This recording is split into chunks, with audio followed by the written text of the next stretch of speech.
come to my local beach tonight because there's lots of interesting things like this to photograph, and hopefully we'll catch the Milky Way over there somewhere behind it.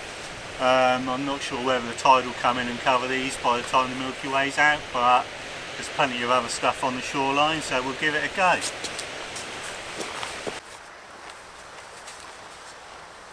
So the last video I posted was Milky Way photography with a kit lens. So what I want to do tonight is show you how to improve your Milky Way photography using a kit lens.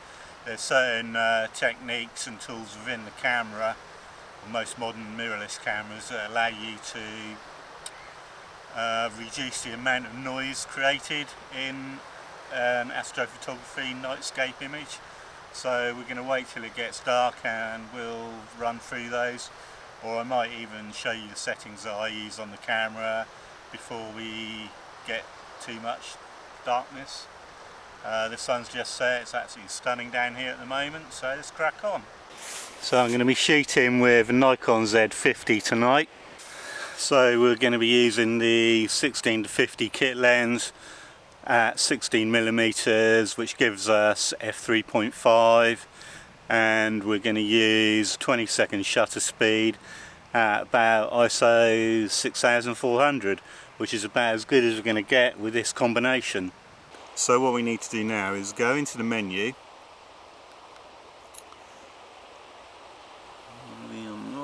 Right, there we go. So we are on long exposure noise reduction here. Now we want that turned off. So if I go up the slot, you'll see that this is greyed out on my camera. So this current settings I've got on this camera, I know that it's not going to apply any long exposure noise reduction to my images, and that's really important, and I'll explain why in a minute. So once you've got that turned off, we can come out of the menu, and next we need to go into the quick menu or the info menu or the menu with the settings that you use most often. So we go into there, and what you're looking for is the release mode here. So if I click on that, you can see I've got a 5-second timer set up, and we can go down and we can number of images, so you can take from 1 right down to 1 or back up to 9 images. So we want to take 9 images. So now that's set up, we can come out of that, just press the OK button, and then we can press the shutter button to get back to normal. So next time I press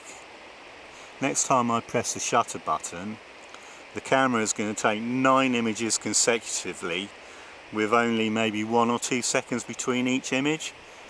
So I'll explain why we're going to do that now. Right, get comfy. So the reason we need to turn the noise reduction off is because of the way the camera works. When you take a 20-second exposure with noise reduction on, it then closes the shutter and takes a dark frame, which takes another 20 seconds. And then it looks at that dark frame, finds the noise in that, and then tries to subtract it from the light frame, leaving you with a hopefully much reduced noise in your image. And so whatever length of exposure you use, it applies exactly that length of noise reduction. Because we're going to use a 20-second exposure tonight, over 9 images the stars will move quite considerably. So the quicker we can do that, the less distance the stars will move, and the easier job we're going to give the stacking software to do. Because what the stacking software is going to do is it's going to align all those 9 images on top of each other and produce an average image, and that's what reduces your noise reduction, because the noise in each image is random, so it's in a different place in every image. So when you stack them together, you're effectively averaging out that noise, and it can create a much cleaner image, and it's a really good tool to use to get rid of things in an image you don't want. So if you get an airplane fly through one exposure, that won't appear in the finished images, because you've then got 8 images without that airplane in it, so those 8 override that one image. So that's how the noise reduction works, if I've explained that correctly. I think I have. But anyway, what we'll do is I'll do one exposure with noise reduction on, and then I'll take a series of 9 exposures which will edit in Lightroom, export them from Lightroom, import them into Affinity Photo 2, which is what I use to do my stacking. We'll stack the images in there, export that, and then we can look at the two side by side and compare them, so you can see that this method actually does work. So if it produces acceptable results with a kit lens, if you're using a really good lens, it can produce really quite mind-blowing results. So we're going to wait for it to get fully dark, fingers crossed it doesn't cloud over, and when the Milky Way is up in the sky we'll crack on and take some images. We're also waiting for the moon up here to go down, because that's going to wash out the Milky Way a little bit. So the moon's gone down and the tide's come up. So we're going to take some shots. I'm going to do one shot first with noise reduction. So let's go into there, put the self timer on. Right, so the great thing with Nikon Z cameras and native Z lenses is, as soon as you switch them on, they instantly or are already focused to infinity, so no messing around. So let's take the shot. That's going. Going to walk over here and do some light painting.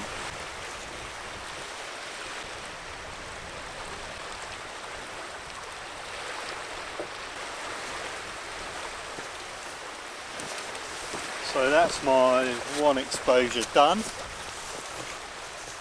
Just have a look at that. That looks pretty amazing. Right, so let's put this on my head. Sorry if this is causing you epilepsy. Right, so now we go back into the eye menu, back onto the self timer, down, number of shots, go up to 9. There we go. OK that, and press the shutter button and off we go. So that's going. We're going to walk over here again and do some light painting.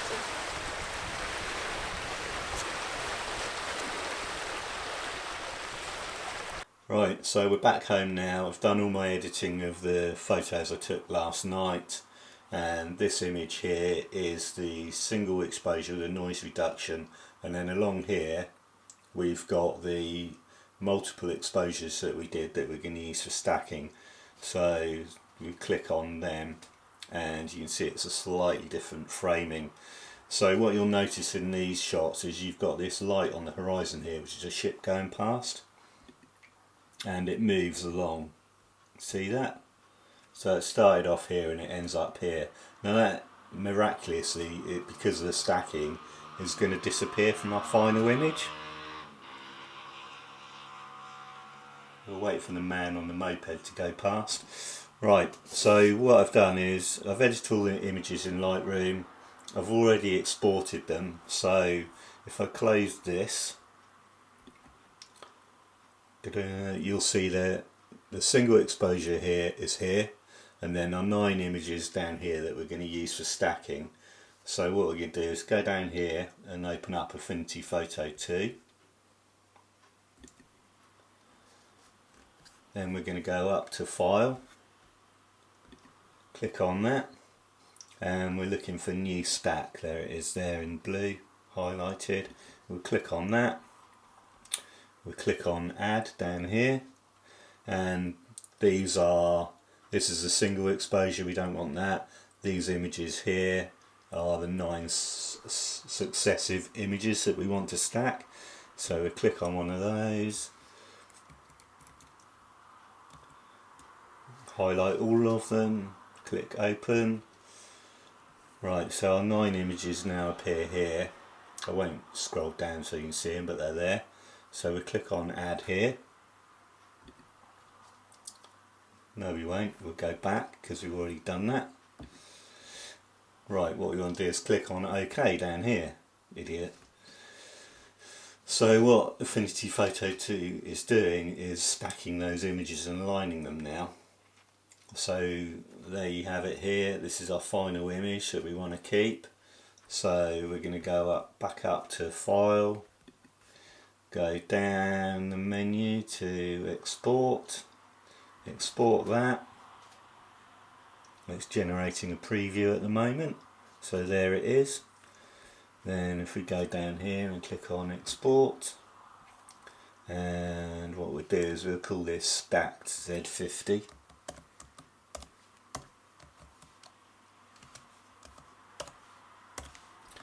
And click on Save. And it's exporting that, so if I close Affinity Photo 2 down now, we don't need to save it. And here it is on our desktop here.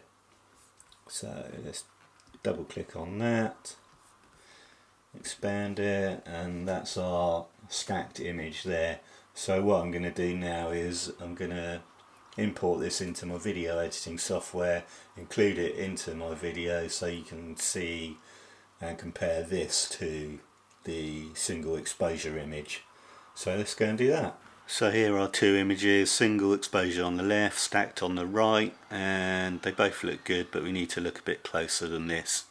So here you can see we've zoomed in onto the image to try and look at the difference in noise levels. The image on the right is the stacked image, and you can see there's definitely less noise in that image, and it produces a slightly softer looking image to my eyes. Obviously there's differences in lighting. 2 images are taken at different times using slightly different methods, so that's as close as I can get them in editing. But which image do you prefer? I know which one I prefer. So in this case I actually prefer the single exposure with noise reduction, simply because the lighting's a bit better on it and the composition I feel is slightly better. Now the stacked image is still very good. It looks different to the single exposure, but obviously because the 2 are taken at different times and the lighting is slightly different, it's hard to be consistent with light painting. You can definitely see there is less noise in the stacked image, and it looks a little bit less crunchy to me, if you know what I mean. The image is slightly softer and I sometimes prefer that. My choice here purely comes down to the lighting and composition being slightly different in the single exposure image, but as an exercise in showing you what stacking can do to reduce noise reduction, I think this has been a good example of that, and hopefully you can see that it's not that difficult to do. It might appear quite daunting, but if you've got a kit lens and you want to improve your astrophotography without spending a lot on a lens, then this is a good way to do it. So thank you for watching, and I'll see you again soon. Bye.